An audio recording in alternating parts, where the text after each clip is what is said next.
नमस्कार दोस्तों, वापस से स्वागत है आपका कॉन्सर्ट पे। उम्मीद करता हूँ कि आप लोग सुरक्षित होंगे और क्वेश्चंस प्रैक्टिस कर रहे होंगे। मेरे एक टीचर ने कहा था बहुत पहले, जब हम लोग तैयारी कर रहे थे एग्जाम्स की, कॉम्पिटिटिव एग्जाम्स की, तो उन्होंने कहा था कि your I can is more important then your I Q. तो इसके बारे में डिटेल में मैं आगे दूसरी वीडियो में बताऊंगा। तब तक आज के क्वेश्चंस देख लेते हैं उससे पहले। तो चलिए पहले क्वेश्चन पे बढ़ते हैं। A piece of paper is folded and cut as shown below in the question figure. Select from the given answer figures how will it appear when unfolded. सबसे पहले तो देखिए, इसमें जो है एक पीस यहाँ दिया हुआ है, तो इसे एक फोल्ड और दो तीन सॉरी दो फोल्ड किए गए हैं, तो मतलब हमें चार लेयर मिल जाएंगे। और यहाँ देखिए कि ये हमें हॉरिजॉन्टल डायरेक्शन में फोल्ड किया है कुछ इस तरह से। तो फिर जो हॉरिजॉन्टल वाले पैटर्न्स है सिर्फ वही इफेक्ट होंगे, वर्टिकल पैटर्न्स में कोई चेंज नहीं आएगा। तो जब हम जो काटने के बाद जैसे जो ये पेपर को कट किया है, ये चार पैटर्न्स है यहाँ पे, एक दो तीन चार।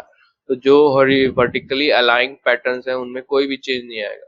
इसका मतलब क्या है कि जो चारों सेक्शंस होंगे, जैसे मान लीजिए एक दो तीन और ये चार, तो यहाँ पे जो चारों सेक्शंस हैं, तो इनमें वर्टिकल पैटर्न सेम रहेंगे, सिर्फ हॉरिजॉन्टल वाले में चेंज आएगा। तो अब यहाँ पे पहचानेंगे कैसे कि कौन सा वर्टिकल पैटर्न है और कौन सा हॉरिजॉन्टल पैटर्न है। तो इधर देखिए, जो ये पैटर्न है ये इधर, तो हॉरिजॉन्टल डायरेक्शन से जाने पे इसकी जो इसे अलाइन कर रहे हैं, मतलब हॉरिजॉन्टल अगर हम इधर से देखें, यहाँ पे अगर हम आंख रख के देखें अपनी, तो इधर से ये सेम है और इधर से भी सेम है। तो ये हो गया। फिर ये जो पैटर्न है कुछ इस तरह का, तो ये इधर से भी सेम है और इधर से भी सेम है, तो ये भी एक हो गया। फिर ये इस ट्रायंगल को देखिए, इसे लेफ्ट साइड से देखेंगे तो भी सेम आ रहा है, राइट से देखेंगे तो भी सेम आ रहा है। तो ये तीनों हो गए वर्टिकल पैटर्न्स। अब देखते हैं कि ये हॉरिजॉन्टल पैटर्न्स है। जैसे ये जो फिगर दिया हुआ है, तो अब हम इसे राइट से देखेंगे तो कुछ ऐसा आएगा, यहाँ पॉइंटेड नजर आएगा, और लेफ्ट से देखेंगे तो ये जो इसके हिसाब से जो बेस है वो नजर आ रहा है। तो ये हमारा हॉरिजॉन्टल पैटर्न हो गया। अब हमने हॉरिजॉन्टली फोल्ड किया है, तो इसीलिए जो हॉरिजॉन्टल पैटर्न है इन चारों सेक्शंस में वो इफेक्ट होगा। अगर हम वर्टिकली फोल्ड करते तो फिर ये दोनों या फिर इनमें इफेक्ट आता। जो वर्टिकल पैटर्न है सिर्फ वो अफेक्ट होते हैं वर्टिकली फोल्ड हम करते तो फिलहाल हॉरिजॉन्टली फोल्ड किया है, तो ये तीनों पैटर्न जो है सेम हो जाएंगे। तो फिर देखते हैं कि कौन कौन से आंसर्स में ये तीनों पैटर्न सेम है, और फिर आगे की जो प्रोसेस है वो देखेंगे हम लोग।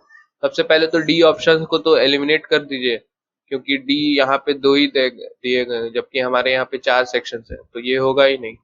और यहाँ पे देख लेते हैं। देखिए ये ए जो है, इसमें इसका जो है ट्रायंगल डाउनवर्ड फेसिंग है, जबकि यहाँ पे ट्रायंगल अपवर्ड फेसिंग है। तो फिर ये भी जो है ऑप्शन गलत हो जाएगा। ठीक है, ए ऑप्शन भी गलत हो जाएगा यहाँ। अब यहाँ जो है ऑप्शन बी और सी में देखते हैं। जैसा कि मैंने कहा था कि जो हॉरिजॉन्टल पैटर्न है उसका डायरेक्शन चेंज होगा। तो आप देखिए, जैसे इसको एक खोलेंगे तो एक फोल्ड के बाद ये कुछ इस तरह दिखेगा, फिर एक और फोल्ड के बाद कुछ इस जो है वो इस तरह दिखेगा, और फिर एक और फोल्ड के बाद वो कुछ इस तरह का दिखेगा। तो फिर वैसा ऑप्शन कहाँ पे है, बाकी तीनों इसमें सेम है, तो फिर ऑप्शन बी है। तो ऑप्शन जो बी आंसर हो जाएगा। सी में देखिए कि जो लास्ट वाला ट्रायंगल है, मतलब जो हॉरिजॉन्टली अलाइंड है, वो चारों सेम डायरेक्शन में, जबकि ऐसा होगा नहीं। तो फिर सी भी नहीं होगा, तो ऑप्शन बी करेक्ट हो जाएगा। ठीक है। और देखिए यहाँ पे नेक्स्ट क्वेश्चन पे आते हैं कि cube is made by following folding the given sheet in a cube so form which of the following pair of symbols will be on the opposite sides. तो यहाँ पे सबसे पहले देखिए कि ये क्यूब है, तो क्यूब में कितने से क्यूब है, एक दो तीन चार पांच और छह। तो ये जो है कुछ जैसे क्यूब ऐसे हो गया, ये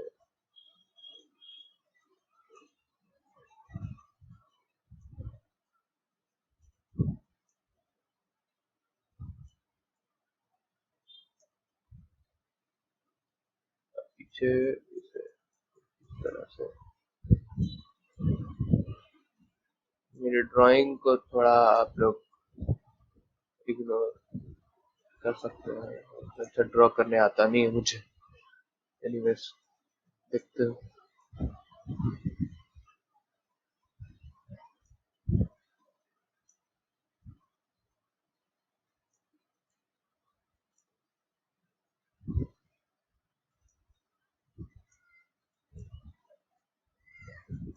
तो ये क्यूब हो गया। अब देखिए इसे फोल्ड करेंगे तो वो कैसा आएगा। और यहाँ पे हमसे पूछ रहा है कि कौन से दो सिंबल्स जो है वो ऑपोजिट फेसिंग रहेगा।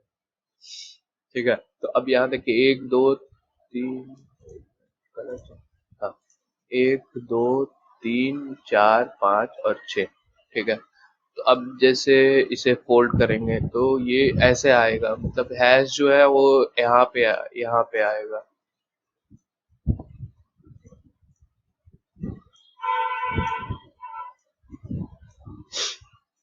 हैश कुछ इस तरह आएगा। और जैसे अगर परसेंट जो है वो हो जाएगा हमारा बेस।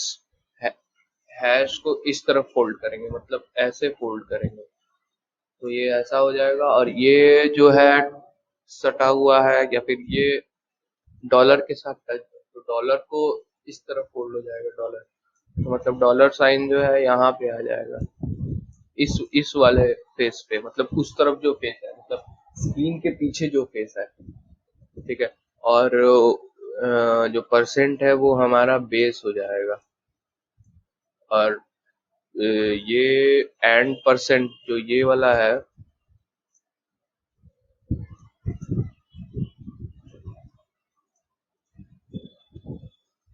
एंड परसेंट इस फेस में हो जाएगा, मतलब सामने वाला जो फेस है। ठीक है, और ऊपर वाले फेस में प्लस हो जाएगा और इधर वाला फेस में एट द रेट हो जाएगा। तो यहाँ पे देख लेंगे कि कौन सा जो है ऑप्शन मैच करता है। तो इसमें यहाँ देखिए हैश और एट द रेट जो है एक दूसरे के अपोजिट है,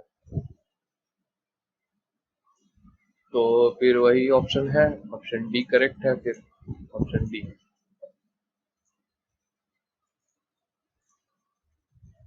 ऐसे जो क्यूब वाले क्वेश्चन है ना वो आप इमेजिन कर लीजिएगा, या फिर अगर एग्जाम मतलब क्वेश्चन को प्रैक्टिस की जरूरत है ऐसे क्वेश्चंस को। तो फिर चलिए नेक्स्ट क्वेश्चन पे आते हैं।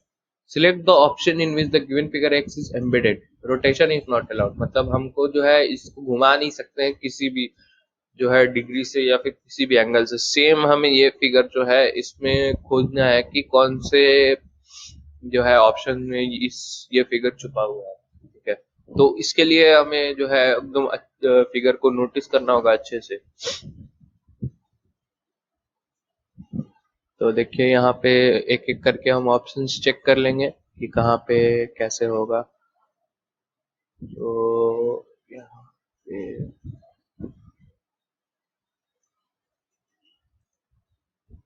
तो यहाँ ए में देखिए कि चेक करते हैं इसमें कि सबसे पहले तो ये ऐसे लाइन है, ये एक हॉरिजॉन्टल है और ये एक एंगल्ड लाइन। यहाँ एक सीधी लाइन मिल गई हमें, ये इधर एक हॉरिजॉन्टल लाइन और यहाँ पे एक एंगल्ड लाइन।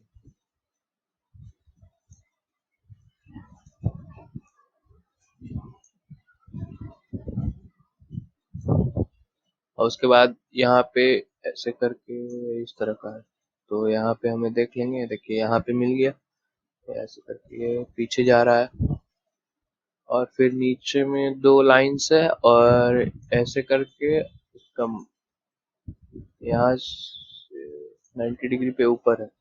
तो यहाँ पे देखिए एक, दो, 90 डिग्री में ऊपर है। ठीक है, तो फिर जो है हमारा ऑप्शन ए करेक्ट हो जाना चाहिए। बाकी ऑप्शन चेक कर लेते हैं। देखिए यहाँ बी ऑप्शन में जो है यहाँ एक ऐसे एंगल लाइन तो है लेकिन सीधी वाली लाइन मिसिंग है, तो ये नहीं होगा। यहाँ पे देखिए, यहाँ पे देखिए कि ये जो है यहाँ एक सीधी लाइन और एक एंगल लाइन है, लेकिन यहाँ से जो टर्न ऊपर हुआ है वो नहीं है इसमें, तो फिर ये भी गलत हो जाएगा और ऑप्शन डी भी गलत हो जाएगा। यहाँ ये ऐसे है, हॉरिजॉन्टल है बट ये एंगल वाली लाइन है, लेकिन यहाँ से ये ऊपर नहीं गया, यहीं पे खत्म है।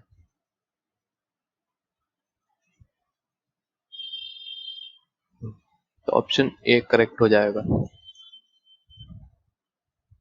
अब चौथे क्वेश्चन पे आते हैं। Select the correct mirror image of the given alpha numeric cluster when a mirror is placed on the right side of the cluster. तो ये हमें अल्फा न्यूमेरिक सीक्वेंस दिया गया है, तो यहाँ पे मिरर प्लेस कर देते हैं। सबसे पहले ऐसे क्वेश्चंस में है ना, पूरे जो मिरर वाले क्वेश्चन है उन्हें एक एक करके जो कैरेक्टर उनको ये करिएगा, तब फिर गलती एकदम नहीं होगी आपसे। आप सोचेंगे कि एक ही बार कन्वर्ट कर देंगे, तो वैसे फिर गलती होने के चांसेस बढ़ जाएंगे। एक एक करके आप कैरेक्टर्स को देखिएगा और वो मिरर के थ्रू कैसे लगेंगे उसके बाद उन्हें बनाइएगा। तो अब जैसे यहाँ 4 दिया हुआ है, तो 4 कैसा लगेगा मिरर के थ्रू, ऐसे और कुछ इस तरह। फिर क्यू, क्यू का जो ये है वो उल्टा हो जाएगा ऐसे। फिर पी, पी ऐसे होगा। फिर एन है, तो एन जो है वो हमारा ऐसे हो जाएगा। फिर 7 है, तो 7 ऐसे होगा। जी ऐसे, और 5, सॉरी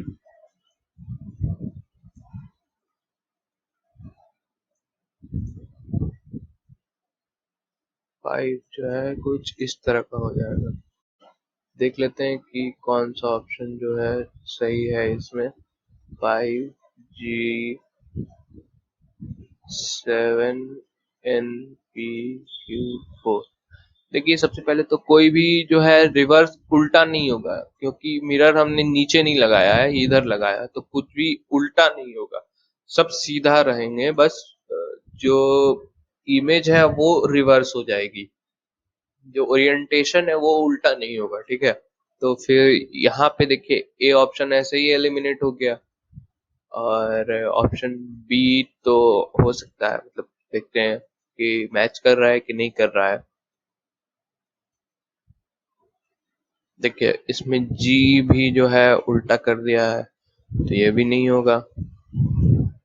ऑप्शन सी में भी 7 को उल्टा कर दिया है, ये भी नहीं होगा। तो हाँ, बच गया हमारे पास ऑप्शन डी, तो ये जो है करेक्ट हो जाएगा। अब यहाँ देखिए ये जो है रिलेशन वाले क्वेश्चन है, जो फैमिली रिलेशंस होते हैं। देखते हैं इन्हें कैसे करना है। Pointing to the photograph of a girl Akanksha, Rajeev said her daughter's father's wife's mother is my wife daughter's mother's mother in law. How is Rajeev related to Akanksha. सबसे पहले तो ये जो रिलेशन वाले क्वेश्चन है ना, उन्हें एक साथ मत पढ़िएगा, नहीं तो आप कंफ्यूज हो जाइएगा। तो इन्हें सॉल्व करने के लिए एक एक लाइन करके पढ़ना जो है वही सबसे कारगर मेथड है। तो पहले देखते हैं राजीव क्या बोल रहा है कि हर डॉटर्स फादर्स वाइफ्स मदर्स।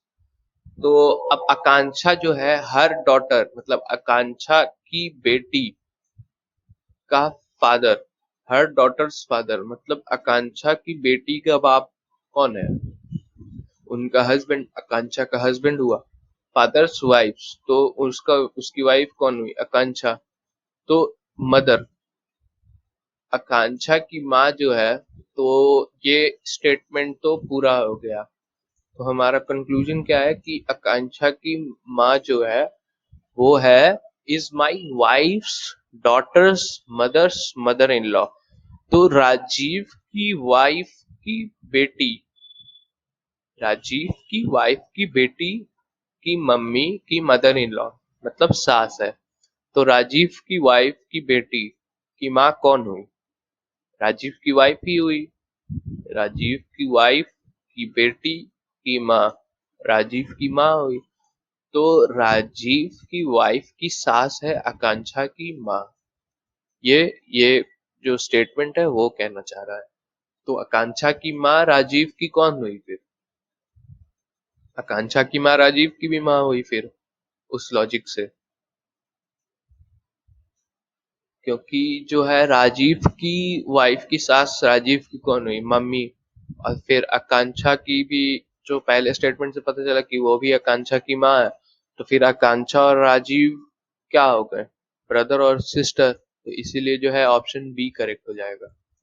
ठीक है, यहाँ पे मैंने समझाने की कोशिश की है पीडीएफ में, पता नहीं देख लीजिएगा आप लोग।